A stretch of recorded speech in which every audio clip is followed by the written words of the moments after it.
ക്ലാസ്സിലേക്ക് ചാപ്റ്റർ എന്ന് പറഞ്ഞാൽ വളരെ ചെറുതായിരിക്കും. അപ്പോൾ ഒരു പെട്ടെന്നുള്ള ഒരു വായനയിൽ നമുക്ക് ഇമ്പോർട്ടന്റ് ആയിട്ടുള്ള പോയിന്റുകൾ മാത്രം ഒന്ന് പിക്ക് ചെയ്തോ അല്ലെങ്കിൽ ഹൈലൈറ്റ് ചെയ്തുകൊണ്ട് പഠിക്കുക എന്നുള്ളതാണ്.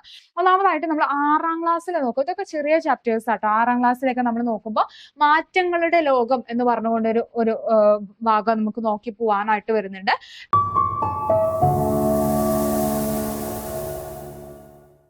Hi all, welcome to Competitive Cracker. ഞാൻ റബീഹത്ത്. അപ്പോൾ ഇന്നത്തെ വീഡിയോയില് നമ്മൾ നോക്കാനായിട്ട് പോകുന്നത്, നമുക്കറിയാം 2026, 27 കാലഘട്ടങ്ങളിലായിട്ട് ഒരുപാട് എക്സാമുകൾ നമ്മളെ കാത്തിരിക്കുന്നുണ്ട് അല്ലെ. ഒരുപാട് ആളുകൾ കൃത്യമായ രീതിയിൽ പ്രിപ്പറേഷൻസും കാര്യങ്ങളൊക്കെ കൊണ്ടുപോകുന്നുണ്ടായിരിക്കും. അപ്പോൾ നമ്മൾ ഇന്നത്തെ വീഡിയോയിൽ നോക്കാനായിട്ട് പോകുന്നത്, നമുക്കറിയാം ഈ ഒരു SCERT ചാപ്റ്റേഴ്സിന്റെ ഇമ്പോർട്ടൻസ് എന്താണ്. നമ്മളൊരു എക്സാമിന് പ്രിപ്പയർ ചെയ്യുന്ന സമയത്ത്, പ്രത്യേകിച്ച് PSC എക്സാമുകൾക്ക് നമ്മൾ പ്രിപ്പയർ ചെയ്യുന്ന സമയത്ത് SCERT ചാപ്റ്റേഴ്സിന്റെ പ്രാധാന്യം എത്രത്തോളം ഉണ്ട് എന്നുള്ളത് ഞാൻ പറയാതെ തന്നെ നിങ്ങൾക്ക് അറിയുന്ന കാര്യങ്ങളാണ്.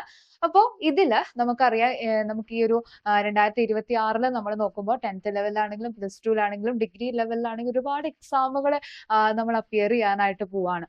അപ്പോൾ ഈ ഒരു എക്സാമുകൾക്ക്, പ്രത്യേകിച്ച് നമ്മുടെ ഈ പറയുന്ന ബെവ്കോ അതുപോലെ തന്നെ കമ്പനി ബോർഡ് LGS എക്സാമുകൾക്കൊക്കെ പ്രിപ്പയർ ചെയ്യുന്നവർക്കായിട്ട് അവർ ഏതൊക്കെ ചാപ്റ്റേഴ്സ്, അത് നമ്മൾ SCERT തന്നെ പറയുമ്പോൾ പുതിയ SCERTയിലെ ഏതൊക്കെ ചാപ്റ്റേഴ്സ് ആണ് നിങ്ങൾ മസ്റ്റ് ആയിട്ടും കവർ ചെയ്തിരിക്കേണ്ടത്, അത് സെപ്പറേറ്റ് ചെയ്തുകൊണ്ട് തന്നെയാണ് നമ്മൾ പറയുന്നത്. ഹിസ്റ്ററി ഏതിലാണ്, ജോഗ്രഫി ഏതൊക്കെയാണ്, അതുപോലെ തന്നെ ബയോളജി, കെമിസ്ട്രി, ഇതൊക്കെ ഇതിലെല്ലാം ഓരോരോ ചാപ്റ്റേഴ്സ്, ഏതൊക്കെ പ്രധാനപ്പെട്ട ചാപ്റ്റേഴ്സ് ആണ് നിങ്ങൾ പുതിയ SCERTയിൽ നിന്നും കവർ ചെയ്ത് പോകേണ്ടിയിരിക്കേണ്ടത് എന്നുള്ള കാര്യങ്ങളാണ് പറയുന്നത്. ഓക്കെ, എല്ലാം നമുക്ക് ഇമ്പോർട്ടന്റ് ആയിട്ടുള്ള കാര്യങ്ങൾ തന്നെയാണ്. അപ്പൊ നമുക്ക് നോക്കാം, ഓക്കെ, ഏതൊക്കെ ചാപ്റ്റേഴ്സ് ആണ് നമുക്കിനി പഠിക്കാനായിട്ട് വരുന്നത് എന്നുള്ളത്. അപ്പോൾ ആദ്യം തന്നെ നമ്മൾ ഹിസ്റ്ററിയിൽ നിന്ന് സ്റ്റാർട്ട് ചെയ്യുന്ന സമയത്ത്, ഇവിടെ ഹിസ്റ്ററിയിൽ നമ്മൾ നോക്കുമ്പോൾ 8ാം ക്ലാസ്സിലെയും 10ാം ക്ലാസ്സിലെയും ഒക്കെ ഒരുപാട് ചാപ്റ്റേഴ്സ് നമുക്ക് ഇവിടെ നോക്കി പോകാനുണ്ട്. എക്സാം പോയിന്റ് ഓഫ് വ്യൂവിൽ നമ്മൾ നോക്കുമ്പോൾ എല്ലാം ഇമ്പോർട്ടന്റ് ആയിട്ടുള്ള കാര്യങ്ങൾ തന്നെയാണ്. അപ്പൊ 8ാം ക്ലാസ്സിൽ കൃത്യമായിട്ട് തന്നെ നിങ്ങൾക്ക് ഇവിടെ കൊടുത്തിട്ടുണ്ട് ഓരോ ക്ലാസ് ഏതാണ്, ഏത് ചാപ്റ്റർ ആണ് വരുന്നത്, ചാപ്റ്ററിന്റെ പേരെന്താണ് എന്നുള്ളത് കൃത്യമായിട്ട് കൊടുത്തിട്ടുണ്ട്. സമഗ്ര സൈറ്റിൽ കയറുന്ന സമയത്ത് നിങ്ങൾക്ക് വളരെ ഈസി ആയിട്ട് തന്നെ എന്ത് ചെയ്യാൻ പറ്റും, ഡൗൺലോഡ് ചെയ്ത് പഠിക്കാൻ പറ്റുന്നതേ ഉള്ളൂ. അപ്പോൾ 8ാം ക്ലാസ്സിൽ നമ്മൾ നോക്കുമ്പോൾ 8ാം ക്ലാസ്സിൽ മെയിൻ ആയിട്ട് നമ്മൾ 3 ചാപ്റ്റേഴ്സ് ആണ് 8ാം ക്ലാസ്സിൽ നമുക്ക് വരുന്നത്. 1ാമത്തെയും 2ാമത്തെയും അതുപോലെ തന്നെ 8ാമത്തെയും ചാപ്റ്റർ ഹിസ്റ്ററിയിൽ നമ്മൾ അധിനിവേശവും ചെറുത്തുനിൽപ്പുകളും വരുന്നുണ്ട്. ദേശീയ പ്രസ്ഥാനത്തിന്റെ ആവിർഭാവത്തിലോട്ട് വരുന്നുണ്ട്. അതുപോലെ തന്നെ ദേശീയ പ്രസ്ഥാനവും കേരളവും എന്ന് പറയുന്ന ഒരു ഏരിയയും നമുക്ക് 8ാം ക്ലാസ്സിൽ മെയിൻ ആയിട്ട് ഇവിടെ പഠിക്കാൻ വരുന്നുണ്ട്. അത് കഴിഞ്ഞ് 10ാം ക്ലാസ്സിലോട്ട് നമ്മൾ പോകുമ്പോൾ 10ാം ക്ലാസ്സിലെ 3 ടെക്സ്റ്റുകളാണ് നമുക്ക് നോക്കാനായിട്ട് വരുന്നത്, ചാപ്റ്റേഴ്സ് ആണ് നോക്കാനായിട്ട് വരുന്നത്. 6ഉം 7ഉം 8ഉം. സ്വാതന്ത്ര്യത്തിനായുള്ള ബഹുജന മുന്നേറ്റം, സ്വതന്ത്ര ഇന്ത്യയുടെ വർത്തമാനം, ജനാധിപത്യം ഒരു ഇന്ത്യൻ അനുഭവം എന്ന് പറയുന്ന 10ാം ക്ലാസ്സിലെ 3 ചാപ്റ്റേഴ്സും, അതുപോലെ തന്നെ 7ാം ക്ലാസ്സിലോട്ട് നമ്മൾ വരുന്ന സമയത്ത് അനീതിയിൽ നിന്നും നീതിയിലേക്ക് എന്ന് പറയുന്ന ഒരു ചാപ്റ്റർ ആണ് നമുക്ക് നോക്കാനുള്ളത്. അപ്പൊ മെയിൻ ആയിട്ട് നമ്മൾ ഇവിടെ നോക്കുമ്പോൾ നമ്മുടെ നാഷണൽ മൂവ്മെന്റ് കാര്യങ്ങളെല്ലാം റിലേറ്റ് ചെയ്തുകൊണ്ടുള്ള ചാപ്റ്റേഴ്സും കാര്യങ്ങളൊക്കെയാണ് നമുക്ക് ഈ പറയുന്ന 7, 8 അതുപോലെ തന്നെ 10 ക്ലാസ്സുകളിലായിട്ട് ഈ ഭാഗത്ത് നമുക്ക് നോക്കി പോകാനായിട്ടുള്ളത്. അപ്പൊ നിങ്ങൾ എന്ത് ചെയ്യാവുന്നെങ്കിൽ ഒന്ന് സ്ക്രീൻഷോട്ട് ഒക്കെ അടിച്ച്, അല്ലെങ്കിൽ നിങ്ങളുടേതായിട്ടുള്ള രീതിയിൽ ടൈപ്പ് ചെയ്തോ, അതല്ലെങ്കിൽ എന്താണ് ഒരു കടലാസിലൊക്കെ എഴുതി, ബുക്കിലൊക്കെ എഴുതിയിട്ടൊന്ന് വെക്കുക കേട്ടോ. ഓക്കെ, അതുപോലെ തന്നെ നമ്മൾ കോൺസ്റ്റിറ്റ്യൂഷന്റെ ഭാഗത്തോട്ട് പോകുന്ന സമയത്ത് പുതിയ SCERTയിൽ നമ്മൾ നോക്കുമ്പോൾ കോൺസ്റ്റിറ്റ്യൂഷന്റെ ഭാഗത്തുനിന്ന് നമ്മൾ നോക്കുമ്പോൾ 8ാം ക്ലാസ്സിൽ ഒരു ചാപ്റ്റർ വരുന്നുണ്ട്, ഭരണഘടന അവകാശങ്ങളും കർത്തവ്യങ്ങളും എന്ന് പറയുന്ന ഒരു പ്രധാന ചാപ്റ്റർ ആണ്. അതുപോലെ തന്നെ 7ാം ക്ലാസ്സിൽ നമുക്കൊരു ചെറിയ ചാപ്റ്റർ വരുന്നുണ്ട്, ഭരണഘടന വഴിയും വഴികാട്ടിയും എന്ന് പറയുന്ന ചാപ്റ്റർ ഉണ്ട്. അതോടൊപ്പം തന്നെ 9ാം ക്ലാസ്സിൽ നമുക്ക് 3 ചാപ്റ്റേഴ്സ് ആണ് 9ാം ക്ലാസ്സിൽ നമുക്ക് നോക്കാനുള്ള. ഇന്ത്യൻ ഭരണഘടനയിലെ അധികാര വിന്യാസം, ജനാധിപത്യത്തിന്റെ വ്യാപനം സ്ഥാപനങ്ങളിലൂടെ എന്ന് പറയുന്ന ഒരു ചാപ്റ്റർ വരുന്നുണ്ട്. ലിംഗവിവേചനം ഇല്ലാത്ത സമൂഹത്തിലോട്ട് എന്ന് പറഞ്ഞുകൊണ്ട്, സമൂഹത്തിലേക്ക് എന്ന് പറഞ്ഞുകൊണ്ട് ഒരു ചാപ്റ്ററും വരുന്നുണ്ട്. അപ്പൊ കോൺസ്റ്റിറ്റ്യൂഷന്റെ ഭാഗത്ത് നിന്ന് നമ്മൾ നോക്കുമ്പോൾ നമ്മുടെ ഈ പറയുന്ന ഫണ്ടമെന്റൽ റൈറ്റ്സ് ആണെങ്കിലും, ഭരണഘടനയുടെ രൂപീകരണവുമായി ബന്ധപ്പെട്ടുകൊണ്ടാണെങ്കിലും, അതുപോലെ തന്നെ വിവിധ കമ്മീഷനുകളെ ബന്ധപ്പെടുത്തിക്കൊണ്ടുള്ള ചാപ്റ്റേഴ്സ് ആണെങ്കിലും ഒക്കെ നമുക്ക് ഈ ഒരു SCERT ടെക്സ്റ്റിന് ഇത്രയും ഭാഗത്തുനിന്ന് നമുക്ക് കവർ ചെയ്ത് പോകാനായിട്ട് പറ്റും എന്നുള്ളതാണ്. അപ്പോൾ ചില ചാപ്റ്റേഴ്സ് നമ്മൾ നോക്കുമ്പോൾ ഏത് വിഷയം എടുത്ത് നോക്കുകയാണെന്നുണ്ടെങ്കിൽ ചിലപ്പോൾ നമുക്ക് 7ാം ക്ലാസ്സിൽ 8ാം ക്ലാസ്സിലേക്ക് നമ്മൾ നോക്കുകയാണെന്നുണ്ടെങ്കിൽ നമുക്ക് ചിലപ്പോൾ ഒരു ഒരു ഒരു ദിവസം കൊണ്ട് തന്നെ നമുക്ക് കവർ ചെയ്യാൻ പറ്റുന്ന ഏരിയാസ് തന്നെ ഉണ്ടാവുള്ളൂ. നമുക്ക് അറിയുന്ന കാര്യങ്ങളൊക്കെ തന്നെ ആയിരിക്കും. ജസ്റ്റ് അഡീഷണൽ എന്തെങ്കിലും പോയിന്റുകൾ നമുക്ക് ചില ക്വസ്റ്റ്യൻസ് കാണാറുണ്ട്. SCRTയിൽ അതേ പോയിന്റുകൾ നമുക്ക് എടുത്ത് കാണാറുണ്ട്. അപ്പോൾ നമുക്ക് എന്താ ചിലപ്പോൾ അത്ര പെട്ടെന്ന് നമുക്ക് കവർ ചെയ്ത് പോകാൻ പറ്റുന്നതായിരിക്കും. ചിലപ്പോൾ ഒരു 10ാം ക്ലാസ്സിലോട്ടോ 9ാം ക്ലാസ്സിലോട്ടോ വരുമ്പോഴായിരിക്കും നമുക്ക് വലിയ വലിയ ചാപ്റ്റേഴ്സിലോട്ട് പോകാം. അപ്പൊ അതിന് എത്ര ടൈം എടുത്താലും നിങ്ങൾ ഈ ചെറിയ ക്ലാസ്സുകളിലെ ചാപ്റ്റേഴ്സ് എന്ത് ചെയ്യുക, പെട്ടെന്ന് തന്നെ ഒന്ന് കവർ ചെയ്ത് പോകാനായിട്ട് ശ്രദ്ധിക്കുക കേട്ടോ. അതുപോലെ തന്നെ ഹിസ്റ്ററി കോൺസ്റ്റിറ്റ്യൂഷനും കഴിഞ്ഞ് നമ്മൾ പുതിയ SCRTയിലെ ജോഗ്രഫിയിലോട്ട് വരുന്ന സമയത്ത് ആദ്യം നമുക്ക് 5ാം ക്ലാസ്സിലെ ഒരു ചാപ്റ്റർ നോക്കാനുണ്ട്. 5ാം ക്ലാസ്സിലെ നാടറിയാം എന്ന് പറയുന്നത്. ഇപ്പൊ 5ാം ക്ലാസ്സിലേക്ക് നമ്മൾ പറയുമ്പോൾ ചെറിയ ചാപ്റ്റർ ആയിക്കഴിഞ്ഞാൽ നമുക്ക് ജസ്റ്റ് ഒരു 20 മിനിറ്റിലൊക്കെ വായിച്ച് അതിലെ മെയിൻ പോയിന്റുകൾ മാത്രം പിക്ക് ചെയ്തെടുക്കാനേ ഉണ്ടാവുള്ളൂ. അപ്പോൾ അത് അങ്ങനെ തന്നെ അത്ര മാത്രം പ്രാധാന്യം കൊടുത്തുകൊണ്ട് മാത്രം അത്തരത്തിലുള്ള ചെറിയ ചാപ്റ്റേഴ്സ് നിങ്ങൾ കാണുക കേട്ടോ. അല്ലെങ്കിൽ എന്താണ് അതിനായിട്ട് കുറേ സമയം ഒന്നും സ്പെൻഡ് ചെയ്യാനുണ്ടാവില്ല. ചെറിയ 5ാം ക്ലാസ്സിലേക്ക് ചാപ്റ്റർ എന്ന് പറഞ്ഞാൽ വളരെ ചെറുതായിരിക്കും. അപ്പോൾ ഒരു പെട്ടെന്നുള്ള ഒരു വായനയിൽ നമുക്ക് ഇമ്പോർട്ടന്റ് ആയിട്ടുള്ള പോയിന്റുകൾ മാത്രം ഒന്ന് പിക്ക് ചെയ്തോ അല്ലെങ്കിൽ ഹൈലൈറ്റ് ചെയ്തുകൊണ്ട് പഠിക്കുക എന്നുള്ളതാണ്. അത് കഴിഞ്ഞ് 5ാം ക്ലാസ്സിൽ നമ്മൾ 7ാം ക്ലാസ്സിലോട്ട് പോകുന്ന സമയത്ത് ഈ 7ാം ക്ലാസ്സിലെ ഇന്ത്യൻ ഉപഭൂഖണ്ഡം എന്ന് പറയുന്ന ഒരു ചാപ്റ്റർ, അതിൽ അത്യാവശ്യം പോയിന്റുകൾ കാര്യങ്ങൾ നമുക്ക് നോക്കാനുണ്ട്.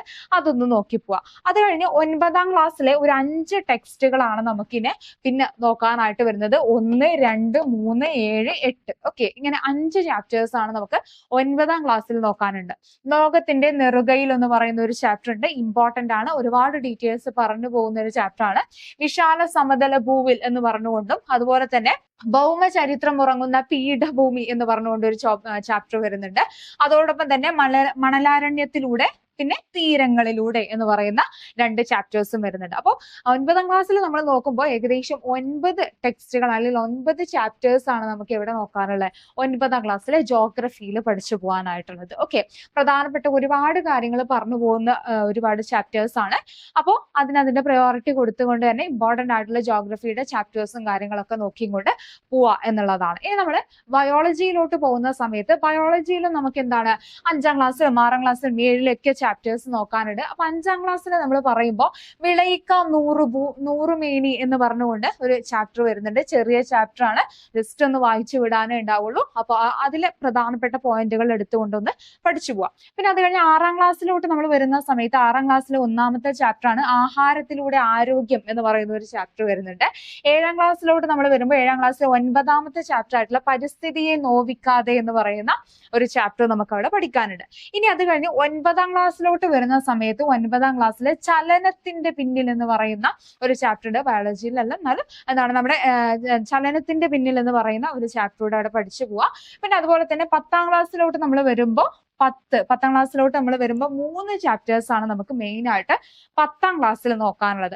ഒന്നാമതായിട്ട് ദഹനവും പോഷക സംവഹനവും എന്ന് പറയുന്ന ഒരു ചാപ്റ്ററും, ജീവന്റെ ജനിതകം, ജീവികളുടെ രാസസംവേദനം എന്ന് പറയുന്ന 3 ചാപ്റ്റേഴ്സ് ആണ് നമുക്ക് 10ാം ക്ലാസ്സിൽ നോക്കാനുള്ളത്. അപ്പൊ ഇത്രയും ടെക്സ്റ്റുകൾ എന്ത് ചെയ്യാം, 10ാം ക്ലാസ്സിന്റെ ഭാഗത്ത് നിന്ന് നിങ്ങൾ പഠിച്ചു വെക്കുക. ചിലതൊക്കെ നമുക്ക് അറിയുന്നത് തന്നെയായിരിക്കും. അപ്പോൾ പെട്ടെന്ന് നമുക്ക് പഠിച്ചു തീർക്കാൻ പറ്റുന്ന കാര്യങ്ങൾ എന്ത് ചെയ്യാം, അവിടെ പെട്ടെന്ന് ഒരു വായനയിൽ തന്നെ പഠിച്ചു. ഇനി അതല്ല പഠിച്ച് സ്റ്റാർട്ട് ചെയ്യുന്നവരാണ്, SCRT ഒക്കെ സ്റ്റാർട്ട് ചെയ്യുന്നുള്ളൂ എന്നുണ്ടെങ്കിൽ നിങ്ങളുടേതായ സമയം എടുത്തുകൊണ്ട് അവിടെ പഠിച്ചു തീർക്കുക കേട്ടോ. അപ്പൊ ബയോളജിയിൽ തീർന്നിട്ടില്ല, നമുക്ക് കുറച്ചുകൂടെ ചാപ്റ്റേഴ്സ് നോക്കാനുണ്ട്. 5ാം ക്ലാസ്സിലെ തന്നെ നമ്മൾ ഒരു ചാപ്റ്റർ വരുന്ന സമയത്ത് വ്യാധികൾ പടരാതിരിക്കാൻ എന്ന് പറയുന്ന ഒരു ചാപ്റ്റർ വരുന്നുണ്ട്. അതുപോലെ തന്നെ 8ാം ക്ലാസ്സിലോട്ട് നമ്മൾ പോകുമ്പോൾ 2 ചാപ്റ്റേഴ്സ് അവിടെ വരുന്നുണ്ട്. നട്ടു നനക്കാം നന്മകൾ ചെയ്യാം, വൈവിധ്യങ്ങളുടെ സൗന്ദര്യം എന്ന് പറഞ്ഞുകൊണ്ട് 8ാം ക്ലാസ്സിലെ 2 ചാപ്റ്റേഴ്സ് വരുന്നുണ്ട്. പിന്നെ അഗെയിൻ 10ാം ക്ലാസ്സിലെ 2 ചാപ്റ്റേഴ്സ് കൂടെ നമുക്ക് വരുന്നുണ്ട്. ജീവശാസ്ത്രവും സാങ്കേതിക വിദ്യയും പ്രതിരോധവും ആരോഗ്യ സംരക്ഷണവും എന്ന് പറയുന്നത്. ഇവിടെ നിന്നൊക്കെ എപ്പോഴും നമുക്ക് ക്വസ്റ്റ്യൻസ് കാണാൻ പറ്റുന്നതാണ്, പ്രത്യേകിച്ച് 10ാം ക്ലാസ്സിലെ ബയോളജി ടെക്സ്റ്റുകളിലല്ല. അപ്പൊ അതിന്റെ ഇമ്പോർട്ടൻസ് കൊടുത്തുകൊണ്ട് തന്നെ ആ ഭാഗങ്ങളൊക്കെ നോക്കി വെക്കാനായിട്ട് ശ്രദ്ധിക്കുക കേട്ടോ. ഓക്കെ, ദെൻ നമ്മൾ ഫിസിക്സിലോട്ട് പോകുന്ന സമയത്ത് ഇപ്പോൾ കെമിസ്ട്രി നമ്മളിപ്പോ ഫിസിക്സ് നോക്കി, ഫിസിക്സിന് നോക്കാൻ പോകുന്ന ബയോളജി നോക്കി, ഹിസ്റ്ററി നോക്കി, ജോഗ്രഫി നോക്കി, കോൺസ്റ്റിറ്റ്യൂഷൻ നോക്കി. ഫിസിക്സിലോട്ട് നമ്മൾ പോകുമ്പോൾ 8ാം ക്ലാസ്സിലെ ഒരു 3 ചാപ്റ്റേഴ്സ് നമുക്ക് നോക്കാനുണ്ട് 8ാം ക്ലാസ്സിൽ നിന്നുള്ളത്. ഒന്നാമത് അളവുകളും യൂണിറ്റുകളും എന്ന് പറയുന്നത്, അതുപോലെ തന്നെ ചലനവും ബലവും മർദ്ദം. ഈ 3 ചാപ്റ്റേഴ്സ് ആണ് നമുക്ക് 8ാം ക്ലാസ്സിൽ നിന്ന് നോക്കാനുള്ളത്. അത് കഴിഞ്ഞാൽ 9ാം ക്ലാസ്സിലോട്ട് നമ്മൾ വരുന്ന സമയത്ത് 9ാം ക്ലാസ്സിൽ നമുക്ക് അത്യാവശ്യം ചാപ്റ്റേഴ്സ് നോക്കി പോകാനുണ്ട്. 3 ചാപ്റ്റേഴ്സ് വരുന്നുണ്ട്. പ്രവൃത്തിയും ഊർജവും വരുന്നുണ്ട്. അതുപോലെ തന്നെ നമ്മുടെ ചലന സമവാക്യങ്ങൾ വരുന്നുണ്ട്, ചലന നിയമങ്ങൾ വരുന്നുണ്ട്. ഓക്കെ, അതുപോലെ 6ാം ക്ലാസ്സിൽ നിന്നുള്ള ഒരു ചാപ്റ്റർ വരുന്നുണ്ട് ചലനം നിത്യജീവിതത്തിൽ. 7ാം ക്ലാസ്സിൽ നിന്ന് നമ്മൾ നോക്കുമ്പോൾ താപം നിത്യജീവിതത്തിൽ. ഓക്കെ, ഇതൊക്കെ ചിലതൊക്കെ എന്താണ് വളരെ ചെറിയ ചാപ്റ്റേഴ്സ് തന്നെയാണ്. 7ാം ക്ലാസ്സിലേക്ക് നമ്മൾ നോക്കുമ്പോൾ കുറച്ചൊക്കെ കമ്പാരിറ്റീവ്ലി ചെറുതായിട്ടുള്ള ചാപ്റ്റേഴ്സ് ആണ്, പെട്ടെന്ന് പഠിച്ചു തീർക്കാൻ പറ്റുന്നതാണ്. അതുകൊണ്ട് എന്ത് ചെയ്യുക, ഫിസിക്സിലെ ഇത്രയും പ്രധാനപ്പെട്ട കാര്യങ്ങൾ നിങ്ങൾ പുതിയ SCERT നിന്നൊന്ന് നോട്ട് ചെയ്ത് വെക്കുക. ഓക്കെ, അതോടൊപ്പം തന്നെ കുറച്ചുകൂടെ ചാപ്റ്റേഴ്സ് നമുക്ക് നോക്കാനുണ്ട്. ഇപ്പൊ 7ാം ക്ലാസ്സിൽ നമ്മൾ നോക്കുമ്പോൾ പ്രകാശം പ്രതിപദിക്കുമ്പോൾ എന്ന് പറയുന്ന ഒരു ചാപ്റ്റർ വരുന്നുണ്ട്. അതുപോലെ തന്നെ 8ാം ക്ലാസ്സിൽ ഒരു ടെക്സ്റ്റ് കൂടെ വരുന്നുണ്ട്, ഗോളീയ ദർപ്പണങ്ങൾ എന്ന് പറയുന്ന ഒരു ടെക്സ്റ്റ് വരുന്നുണ്ട്.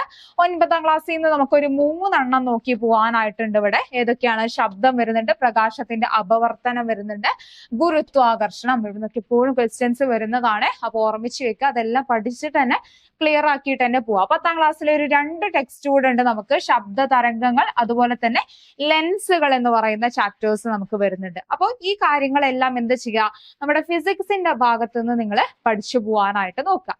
ഓക്കെ, ദെൻ കുറച്ചുകൂടെ ഉണ്ട്. ഫിസിക്സ് നമുക്ക് വലിയൊരു ഏരിയ ആണ്, അത്യാവശ്യം ക്വസ്റ്റ്യൻസ് വരുന്ന ഒരു ഏരിയ ആയതുകൊണ്ട് തന്നെ, അല്ലെങ്കിൽ അത്യാവശ്യം ക്വസ്റ്റ്യൻസ് അല്ല, നമുക്ക് എന്താണ് ഒരുപാട് കാര്യങ്ങൾ പഠിക്കാനുള്ള ഒരു ഏരിയ ആയതുകൊണ്ട് തന്നെ എന്താണ് ഫിസിക്സിലെ കുറച്ചുകൂടെ ചാപ്റ്റേഴ്സ് നമുക്ക് നോക്കാനുണ്ട്.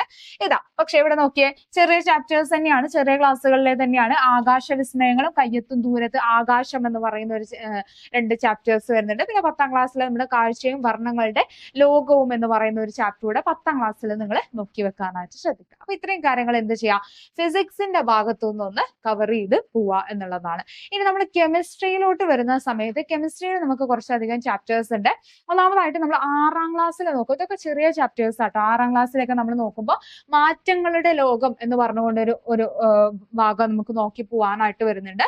പിന്നെ അതുപോലെ തന്നെ 8ാം ക്ലാസ്സിലെ ആണെങ്കിലോ, 8ാം ക്ലാസ്സിൽ നമ്മൾ നോക്കുന്ന സമയത്ത് 2 ചാപ്റ്റേഴ്സ് ആണ് അവിടെ മെയിൻ ആയിട്ട് വരുന്നത്. മൂലകങ്ങളും സംയുക്തങ്ങളും എന്ന് പറയുന്ന ഒരു ഏരിയ ഉണ്ട്.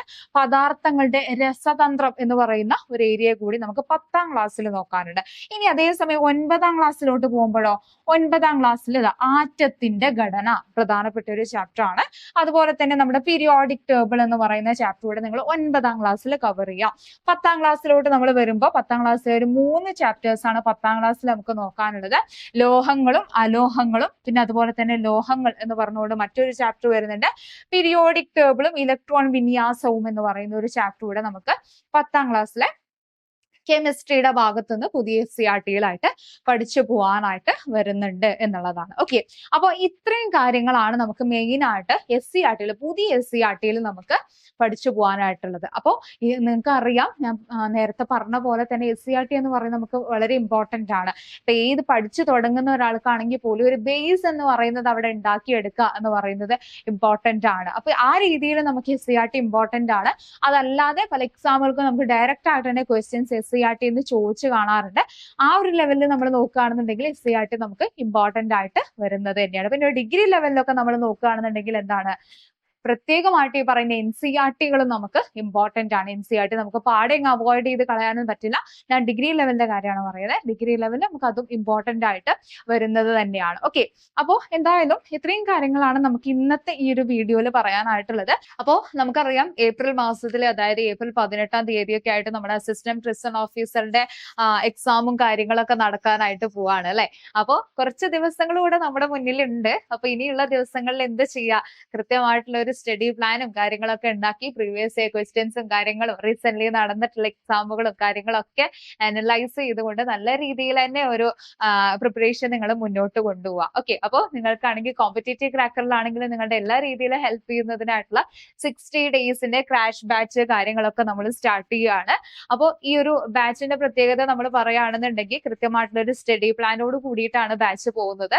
നിങ്ങൾക്ക് ഡെയിലി മോക്ക് ടെസ്റ്റുകൾ കാര്യങ്ങൾ, അതുപോലെ തന്നെ പ്രീവിയസ് ഇയർ ക്വസ്റ്റ്യൻസിന്റെ അനാലിസിസ് കാര്യങ്ങൾ, മെന്റർഷിപ്പ്, ലൈവ് റെക്കോർഡഡ് ക്ലാസ്സുകൾ എല്ലാം നിങ്ങൾക്ക് അവൈലബിൾ ആയിരിക്കും. അപ്പൊ ഈ ഒരു ബാച്ചിനെ കുറിച്ച് ഫീ ഡീറ്റെയിൽസ് കാര്യങ്ങളൊക്കെ അറിയുന്നതിനായിട്ട് നിങ്ങൾക്ക് കോൺടാക്ട് ചെയ്യാവുന്നതാണ്. ഈ ഒരു സ്ക്രീനിൽ കാണുന്ന നമ്പറിലോ അതല്ലെങ്കിൽ താഴെ നമ്മൾ ഫോം കാര്യങ്ങൾ പ്രൊവൈഡ് ചെയ്യാം. അതിൽ നിങ്ങൾക്ക് എന്തെങ്കിലും ക്വയറീസ് കാര്യങ്ങൾ ഉണ്ടെന്നുണ്ടെങ്കിൽ അറിയിക്കാവുന്നതാണ്. ഓക്കെ, അപ്പൊ എല്ലാവരും നല്ല രീതിയിൽ തന്നെ പഠിച്ച് മുന്നോട്ട് പോകുക. So thank you.